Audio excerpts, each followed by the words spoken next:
हम अरुणाचल प्रदेश में line of actual control पर भारतीय सेना की एक पोस्ट पर पहुंचे, जहां उत्सव और दायित्व का बेहद सुंदर संगम देखने को मिला।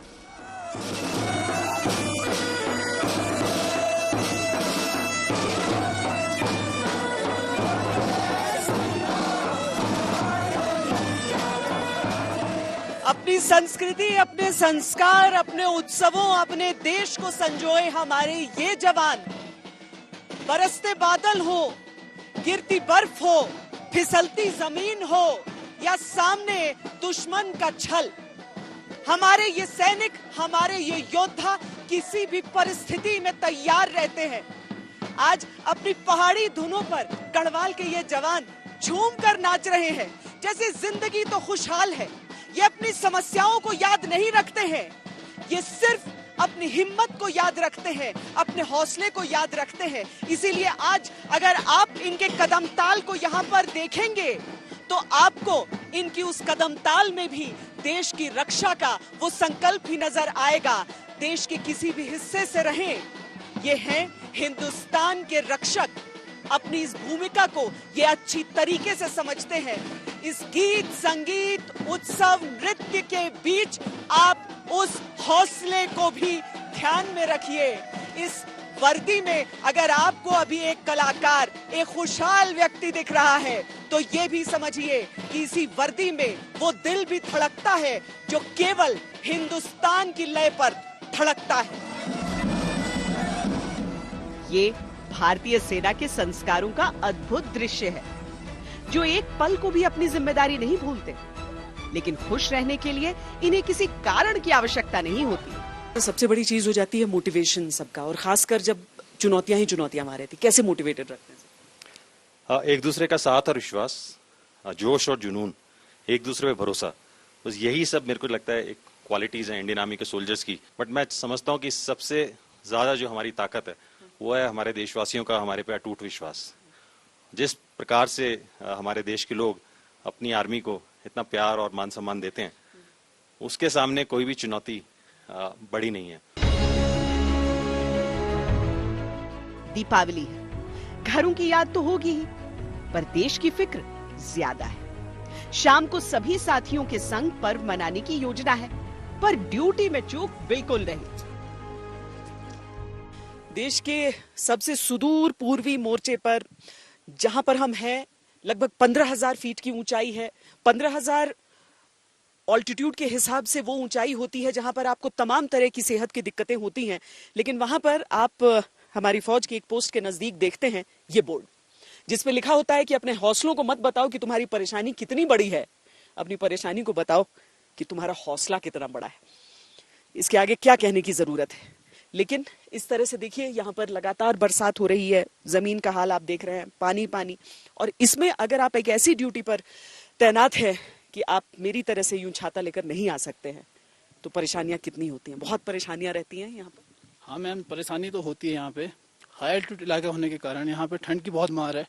ठंड से बचने के लिए हमें गर्म क्लोथिंग दी जाती है, जैसे कि हमारे पास स्पेशल कोट दिए गए हैं। त्योहार का समय होता है सर, तो घर की याद तो आती रहती होगी।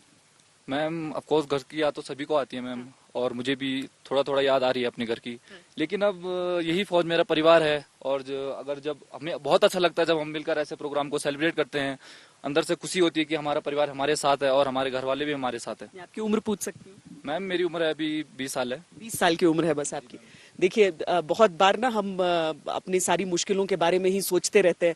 20 साल की उम्र में एक नौजवान सीना ताने आपकी सरहद की रक्षा के लिए यहाँ पर खड़ा है। बारिश तेज हो रही थी, चोटियों पर फिसलन थी, चुभती हवाओं के बीच ठंड भी बढ़ रही थी, और ऐसे समय में सतर्कता ज्यादा आवश्यक थी। एक कदम की गलती तो हजारों फीट गहरी खाइयां। ये पूरा इलाका अगर आप देखें तो इसी तरह की संरचना आपको यहाँ की दिख जाएगी। और ऐसे में मौसम, ऊंचाई, सबसे जूझते हुए अपनी जो ड्यूटी है वो निभाते हुए सैनिक साहब, ये पेट्रोलिंग जो आप लोगों की चल रही है, मकसद क्या होता है? इसका मकसद है हम अपने जवाबदारी के इलाके में जो है ऑब्जर्वेशन कर रहे हैं और रेकी कर रहे हैं। और इससे कोई फर्क नहीं पड़ता है कि मौसम कैसा है, कि अभी चलो थोड़ी देर बाद निकल लें? जी नहीं, बिल्कुल भी नहीं। ये देश सेवा सर्वोपरि है हमारे लिए, तो मौसम का कोई हम पे फर्क नहीं पड़ता। और वैसे भी इस टेरेन में हम ढल चुके हैं। तेज बारिश यहाँ पर हो रही है, बल्कि आपको बताएं तो आप वो तस्वीरें ही देखकर समझ जाएंगे कि जैसे पूरा का पूरा एक बादल का टुकड़ा घुस आया हो इसमें, और उसके बीच में आप आगे बढ़ रहे हैं।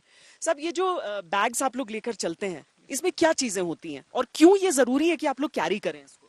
मैम देखिए, हम ऐसे हालातों में पेट्रोलिंग कर रहे हैं, तो ये ज़रूरी है कि हमारे पास इमरजेंसी राशन रहे, ताकि अगर ख़राब वेदर हुआ तो हमारे पास 72 आवर्स का राशन रहता है। उसके साथ पानी रहता है, हमारे पर्सनल इक्विपमेंट रहते हैं और वेपन रहते हैं। अच्छा, और क्या वजन होगा आपके बैग का? इसका मैम तकरीबन 15 से 16 किलो। हमेशा आप इसको अगर पेट्रोलिंग के लिए निकले तो लेकर चलते ही हैं? हाँ जी मैम, ये बहुत ज़रूरी है। त्योहार पर्व इस समय भी जिंदगी सामान्य आपकी, और आपकी जिंदगी जो सामान्य कहलाती है वो बाकियों के लिए एडवेंचरस कहलाती है। बहुत चुनौतियां। दिवाली का जो पर्व है, इससे हमको कोई ज्यादा फर्क नहीं पड़ता है, क्योंकि मैं अपने पे बहुत गर्व महसूस करता हूँ कि मैं एक देश सेवा कर रहा हूँ, और इससे मैं अपने देशवासियों को सुरक्षित दीपावली मनाने के अवसर चाहूंगा मैम। आप और घर पे सिर्फ बात से आपका काम चल के, घर पे बात कर ली, घर में सब ठीक है कि नहीं, उससे काम? जी मैम, घर में सब ठीक है, और हम इतने मोटिवेट होते हैं कि हमारे बच्चे, हमारी फैमिली भी बहुत मोटिवेट रहते हैं। दिवाली में देश को क्या कहना चाहेंगे, कुछ कहना चाहेंगे आप? सबसे पहले तो मैं पूरी भारतीय सेना की तरफ से समस्त देशवासियों को दीपावली की हार्दिक शुभकामनाएं देना चाहूंगा। और हमारी इस पेट्रोलिंग की वजह से हमारा देश सुरक्षित रहे, हमारा घर परिवार दीपावली को खुशी से मना सके, इसी में हमारी खुशी है। ये भारतीय सेना का एक मॉडल फ्रंटलाइन पोस्ट है। मॉडल पोस्ट यानी सरहद पर सैनिकों की एक ऐसी चौकी जहां सभी जरूरी सुविधाएं मौजूद हैं। ऐसे पोस्ट की जरूरत लंबे समय से महसूस की गई, और अब इनका निर्माण शुरू हो चुका है। इस तरह के जो इलाके होते हैं, इतनी ऊंचाई वाले जो इलाके होते हैं, वहां पर कुछ भी तो नहीं रहता है, लेकिन जो हमारी फौज के इंजीनियर्स हैं वो इन सारी चीजों को संभव करते हैं। जवानों को फॉरवर्ड एरिया में एक बेटर लिविंग इंफ्रास्ट्रक्चर देने के पर्पज से इस मॉडल पोस्ट की प्लानिंग की गई थी।